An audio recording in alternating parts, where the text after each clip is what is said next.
Hər kəsə salamlar olsun. Kənan Dublyaj TV kanalındasınız və bugün Azərbaycan-Haiti oyununu izləyəcəyik. Oyun Sumqayıt şəhərində keçirilir və çox güman ki, maraqlı məqamlar və anlar yaşayacağıq. Oyundan əvvəl coğrafiya müəllimimə zəng vurub soruşdum ki, mənə Haiti barəsində bir məlumat verə bilərsənmi? Cavab olaraq müəllimim dedi ki, mən elə bir ölkə tanımıram. Yəni ki, bizim bu oyunu uduzmaq ehtimalımız çox aşağıdır və hətta deyərdim ki, 1%-dan belə aşağıdır.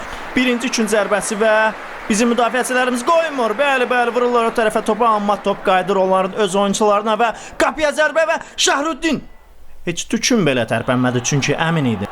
Növbəti bir atak həyata keçirmək istəyir. Axı, hara gedirsiniz? ABO biraz qaza gətirək, onları biraz qapıya yaxınlaşsınlar. Birinci keçir, ikinci qapıya zərbə və ikinci zərbə gol. Çox əfsuslar, ABO qonaqpərvərliyimizi göstərək və bir gol vurmaq şəraiti yaradaq onlara. Hal-hazırda bizim atakımız keçmədi, çünki onların oyuncusu topu uzaqlaşdırdı.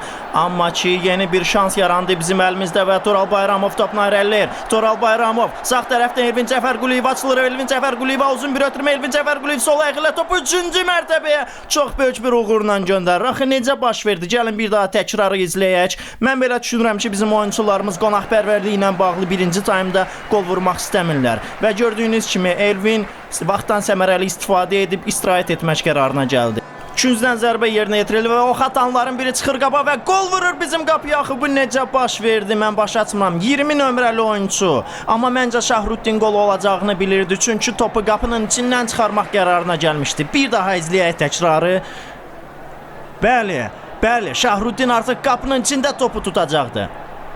Santuşu görürük, çox güman ki, əsəbləşib bütün komandaya oyundan sonra qəlyan almaq qərarına gəlib, amma ona bildirirlər ki, nanəli tütün bitib və o əsəbləşir. Qol vuran oyunçu isə evə zəng vurmaq üçün telefon axtarır, amma hələ də tapa bilmir.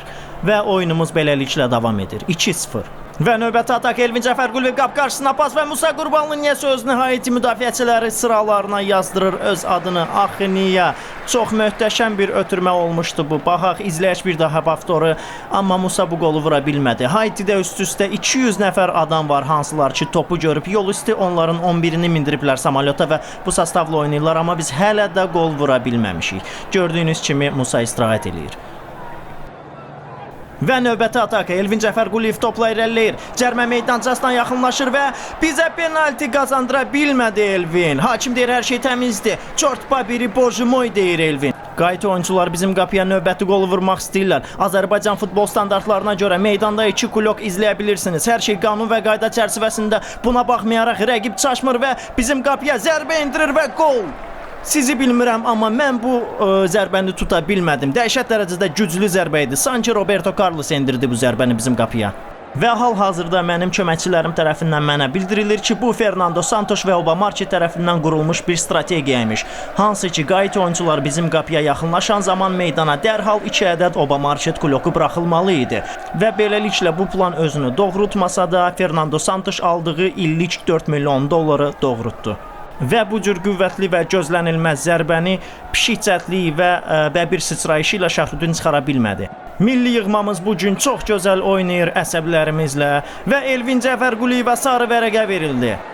Bəli, ikinci sarı vərəqə. Gördüyünüz kimi hakim sarı vərəqələri Mir Mövsüm ağanın kartları kimi paylayır. Artıq belə bir deyim yaranıb ki, evdən çıxanda hər kəsə evə gələndə çörək alarsan deyəndə, Elvinə evə gələndə qırmızı kart alarsan deyirlər. Və son, bəli, heç kəsdə günah yoxdur, günah yalnız Kristofor Kolumbdadır. O vaxt Haitini kəşf etməsəydi, indi yığmamız Haitiyə məğlub edilməzdi.